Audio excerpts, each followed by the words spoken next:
Time to talk money right here on iBrandTV. Of course, money is very, very key, especially if you're someone who is trying to make ends meet.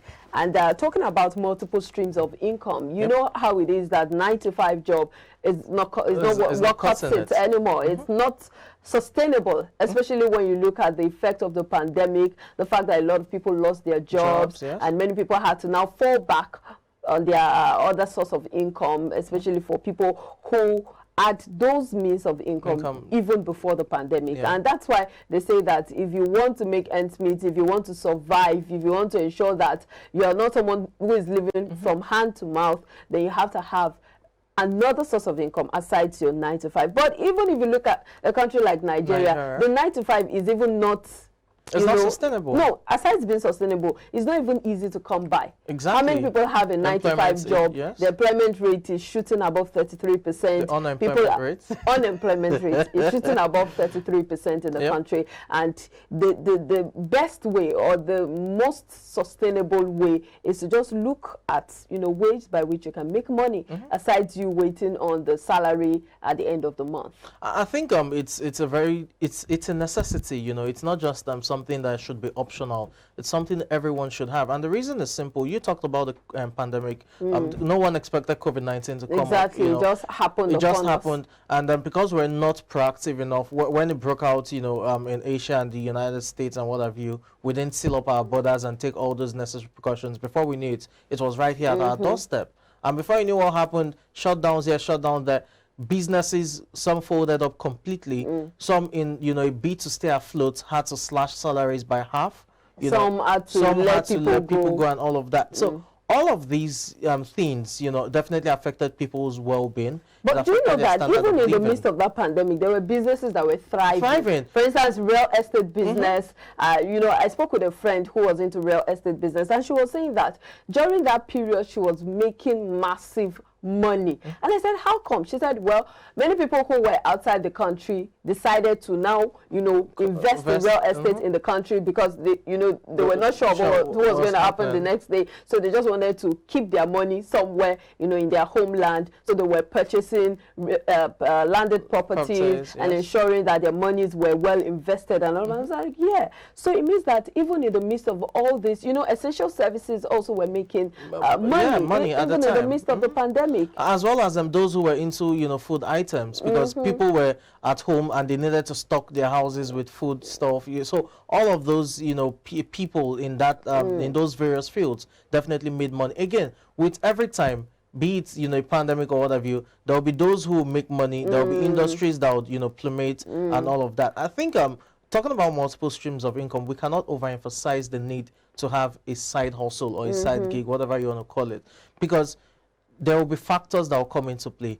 You could even have, the company, for whatever reason, having to lay off, staff just because they need to stay afloat and keep their project in place. Even aside the pandemic. So there's always need to have something to fall back on. I remember the saying that you do not put all your eggs in one basket, so that you do not lose. So there's always the need. Now that's where the place of skill will come in, skill acquisition. What can you do that would enhance your skills to be able to become, commercial. What's that thing you can do without even having to stress yourself or what you love to do? Because some people, okay, we had someone recently on Daybreak who talked about the fact that she likes talking. She likes, teaching people stuff. And then eventually she converted that to a money-making skill. So many times there are some things that we just overlook. But those strengths, those things that we know how to do are really money-making ventures that some people have leveraged on and they're cashing out big time. And so sometimes you just have to sit back and look,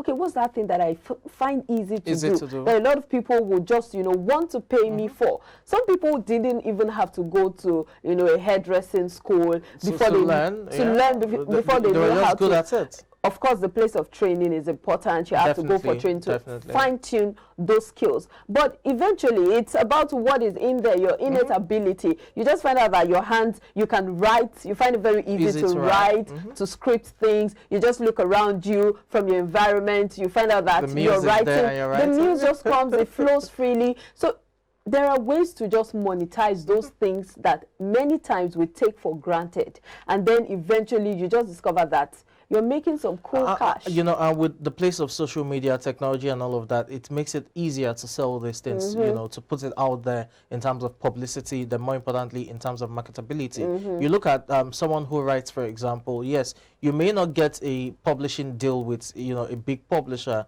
to be able to have your writings or your books out there in terms of sales, but the advent of ebooks has made life easier. So you can easily, you know, on Amazon, Kindle, and the rest of them, you can easily, you know, just type, get the raw scripts, make sure you edit well, go through it, and then you publish it as an ebook on one of those platforms. That's one. There's also the place of, you know, you teaching people. You have people who craft up their materials and they just turn it into you know, a tutorial session where you have your various, you know, Udemy and the rest of them materials. So there's a place of social media, there's a place of technology also helping one to have a site also. There's also this latest site where you sell your photography, the different pictures that you take, even with your phone. There was a particular guy who cashed out recently. He made millions of naira. I think he snapped a man who was beating the talking drum. That's for your non-fungible tokens.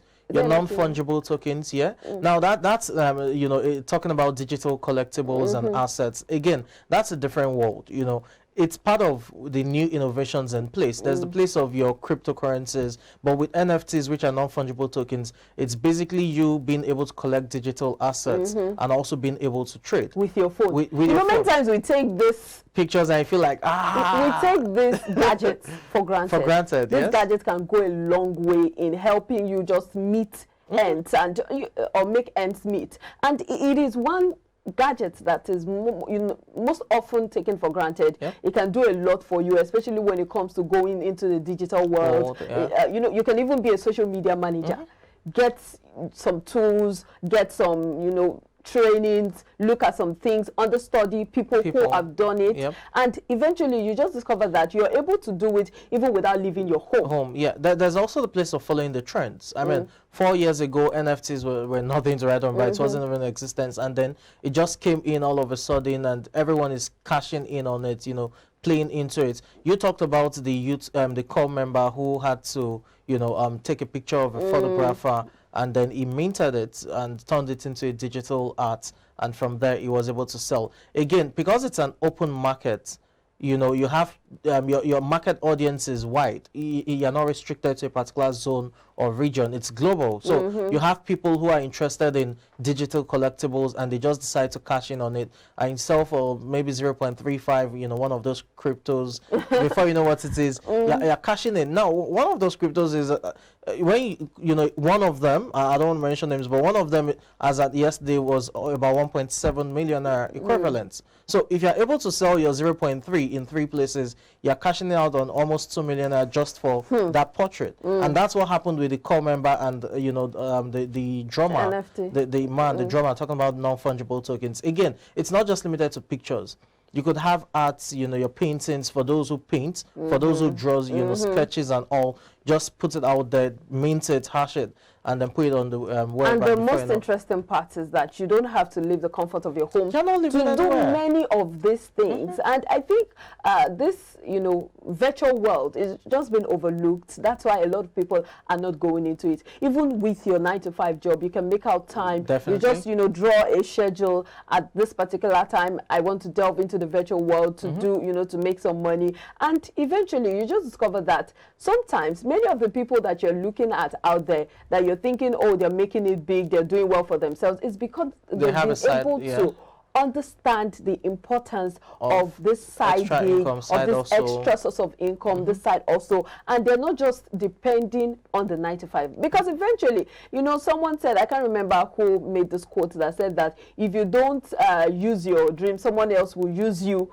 to achieve their own dreams. So eventually, whether you like it or not, when you're working for someone, you're helping the person achieve his dreams. So it's important to also look for ways to also achieve your own in little steps, in little, you know, moves and all of that will help you achieve your dreams. Again, you should understand that for certain people, there's this misconception that, oh, the side also should also be as rewarding as probably your 9-to-5 in terms of cash equivalent, or, you know, almost at par.